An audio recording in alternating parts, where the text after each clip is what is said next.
ధనుష్, నయనతార గురించి మనం మాట్లాడుకున్న ప్రీవియస్ వీడియోలో చాలా క్లియర్ కట్ గా జరిగింది ఏంటో చెప్పాము. అందులో కాస్త ధనుష్ని కాస్త నయనతారని కూడా మనం క్రిటిసైజ్ చేసాము, సపోర్ట్ చేసాము, రకరకాల అంశాలు.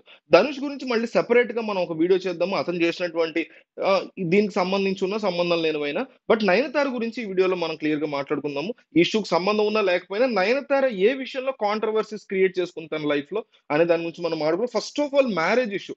మ్యారేజ్ అనేది మనం ఎంత పెద్ద సెలబ్రిటీ అయినా లేదా ఒక చిన్న స్థాయి వ్యక్తి మీలాంటి వాళ్ళు నాలాంటి వాళ్ళు అయినా నలుగురికి చూపించాలి మన పెళ్ళిని అనుకుంటాం. పెళ్లి యొక్క హోల్ థింగే అది. పెళ్లికి వచ్చిన వాళ్ళకి కావచ్చు, లేకపోతే రాలేని వాళ్ళకి కావచ్చు, చూపించుకోవాలనుకుంటాం. దానికోసం ఈ రోజుల్లో మనలాంటి వాళ్ళు కూడా యూట్యూబ్ ఛానల్స్ లింక్స్ ఇచ్చేసుకుంటున్నారు చుట్టాలకి. వాళ్ళు శుభ్రంగా చూస్తున్నారు. అదొక రకమైనటువంటి ఇంట్రెస్ట్ ఉంటుంది. బట్ నయనతార తన పెళ్లిని కూడా అమ్మకానికి ఎందుకు పెట్టింది? పెళ్లికి సంబంధించినటువంటి వీడియోని కూడా తాను నెట్ఫ్లిక్స్ లో మాత్రమే చూపించాలి అని మీడియాని ఎవరిని అలౌ చేయకుండా, పైగా అజిత్ విజయ్ కూడా వచ్చేలాగా బీభత్సమైనటువంటి ప్లాన్ ఎందుకు చేసుకుంది?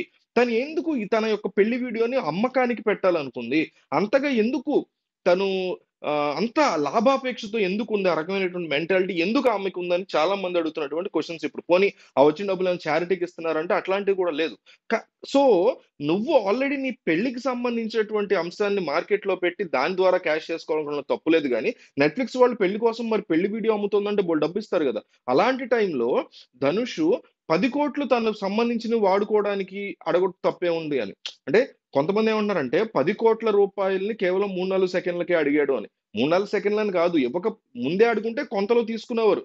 లాక్స్ లో ఉండేది మేబీ అది. కానీ అడగకుండా వాడేశారు కాబట్టి ప్రైస్ పెంచుతారు ఆబ్వియస్లీ ఎవరైనా. ఇది ఒక పరువు నష్టం కైండ్ ఆఫ్ థింగ్ కి, లేకపోతే ఇల్లీగల్ థింగ్ కి వస్తుంది. అడిగి వాడుకున్నప్పుడు ప్రైస్ ఎప్పుడైనా తక్కువ ఉంటుంది, అడగకుండా వాడేసుకుంటే దానికి వేసే ఫైన్ ఎక్కువ ఉంటది. అందువల్ల ధనుష్ అంత లెవెల్ ఆఫ్ అమౌంట్ అడిగాడు అనేది ధనుష్ కి సపోర్టివ్ గా ఉండేటువంటి వాళ్ళు మాట్లాడుతున్నటువంటి ప్రశ్న.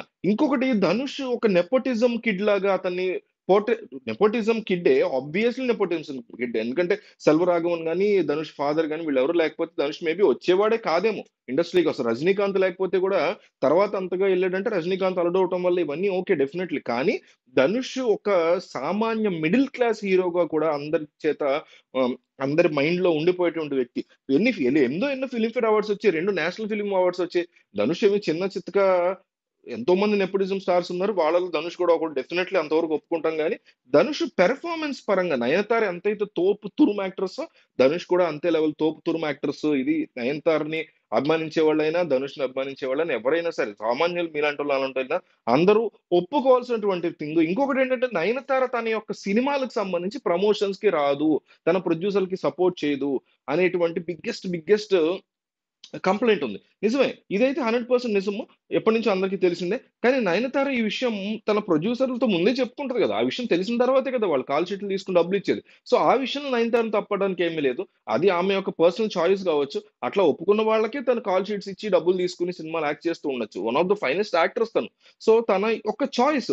తన సినిమాలో ఉంటే హిట్ అవుతుంది, తన పెర్ఫార్మెన్స్ తో హిట్ అవుతుంది, సబ్జెక్ట్ బాగుంది, ఇంకోటి బాగుంది, హీరో ఉంటే హీరో బాగున్నాడు, సబ్జెక్ట్ బాగుంది, డైరెక్టర్ బాగున్నాడు అనుకుంటే వాళ్ళు వెళ్తారు తప్ప నయనతార ప్రమోషన్స్ కి రాను అని ఆఖరి నిమిషంలో చెప్తే తప్ప ఫస్ట్ నుంచి కూడా ఒక మూవీతో ట్రావెల్ అవడం స్టార్టింగ్ నుంచి కూడా నయనతార అట్లాగే చెప్తుంది. కానీ ఆ విషయంలో మనం నయనతార తప్పట్టడానికి ఏముంది అసలు? సో ఇంకొకటి, మోరల్ గ్రౌండ్స్ లో ధనుష్ అంటే అంటున్నారు కదా, నయనతార అభిమానులు మోరల్ గ్రౌండ్స్ లో ధనుష్ ఇవ్వాలి. కొన్ని సెకండ్లు, ఒక 30 సెకండ్ల ఫుటేజ్ అడుగుతుంది, ఆ ఫుటేజ్ ఇచ్చేస్తే ఏమైంది? ఇచ్చేస్తే కదా, ఫస్ట్ ఆఫ్ ఆల్ అడగకుండా వాడేసుకున్నారు. అది ఇక్కడ మెయిన్ ప్రాబ్లం. సరే వాళ్ళ ప్రీవియస్ గా ఇష్యూస్ ఉన్నాయి కాబట్టి ఏం చేస్తాడో చూద్దాం అనేటువంటి ఒక యాటిట్యూడ్ తో ముందుకు వెళ్ళిపోయి ఉండొచ్చు. Which is very wrong. First లో ట్రై చేసి మేము ట్రై చేస్తున్నాము, వాళ్ళు ఇవ్వట్లేదు అని అక్కడి నుంచి ఇష్యూ క్రియేట్ అయితే వేరు. డైరెక్ట్ గా వాడుకు దొబ్బారు.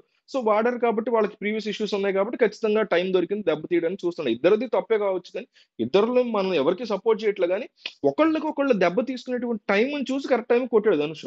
సో ఇప్పుడు మోరల్ గ్రౌండ్స్ లో ఇచ్చేయచ్చు కదా అంటున్నారు నయనతార ఫ్యాన్స్. ధనుష్ ఆ సాంగ్ ఇచ్చేయచ్చు కదా, ఏముంది, లేకపోతే కొన్ని సీన్లు ఇచ్చేయచ్చు కదా, నయనతారే కదా అని అంటున్నారు. బానే ఉంది.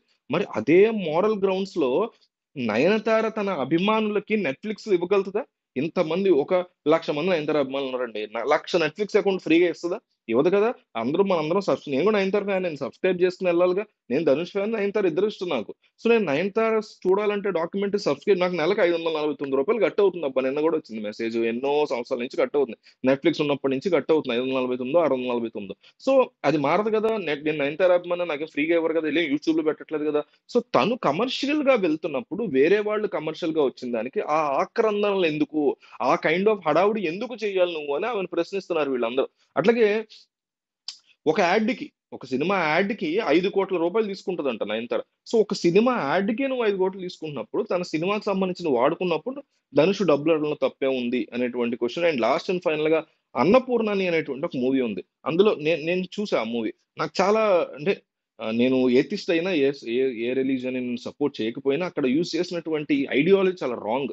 అంటే ఒక ముస్లిం అతను రాముడు రాముడు అడవిలో వెళ్ళినప్పుడు నాన్ వెజ్ తిన్నాడు, హంట్ చేశాడు. అందువల్ల రాముడు, లక్ష్మణుడు, సీత అప్పుడు హంటింగ్ చేసి నాన్ వెజ్ తిన్నారు. బ్లా బ్లా ఇదంతా వాల్మీకి రామాయణంలో రాసాడు. చాలా నోట్స్‌లో ఉన్నాయి ఇవన్నీ. నిజమే అయ్యుండొచ్చు కాదంటలే. బట్ అవన్నీ వినేసి ఒక హిందూ బ్రాహ్మిన్ యువతి ముస్లింగా మారిపోయి నమాజులు చేసేసి, నాన్ వెజ్ వండేసి అంటే ఇల్లాజికల్‌గా నిజంగా ఒక బ్రాహ్మిన్ హిందూ అమ్మాయి ముస్లిం అబ్బాయిని పెళ్లి చేసుకోవడం తప్పులేదు. నాన్ వెజ్ వండడం అసలేం తప్పులేదు. ఇది నేనైతే తప్పుగా చూడను. కానీ అక్కడ ఆమెని ప్రేరేపించినటువంటి పాయింట్ ఏదైతే ఉందో అది చాలా ఫూలిష్‌గా కావాలని టార్గెట్ చేస్తున్నట్టు అనిపించింది. అందువల్ల ఆ మూవీ చాలా మంది హిందూస్ యొక్క సెంటిమెంట్స్‌ని హర్ట్ చేసింది.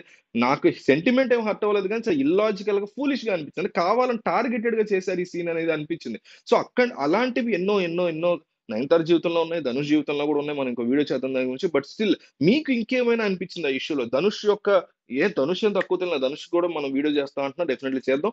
సో 'ధనుష్‌కి' సంబంధించి కూడా ఇంకేమైనా ఉంటే మీరు కామెంట్ చేయండి. 'నయనతారకి' సంబంధించి కూడా మీరు కామెంట్ చేయండి. మీకేమనిపించింది చెప్పండి. ఒకే ఒక్క లైక్ ఇవ్వండి. దానివల్ల యూట్యూబ్ ఎక్కువ మందికి ఈ వీడియోని పంపిస్తదబ్బా! ఇదొక్క హెల్ప్ చేసి పెట్టండి నాకు. జస్ట్ ఓ లైక్ పడేయండి. యూట్యూబ్ ఇంకా ఎక్కువ మందికి పంపిస్తది వీడియో. నాకు బెనిఫిట్ అవుద్ది. So give a like.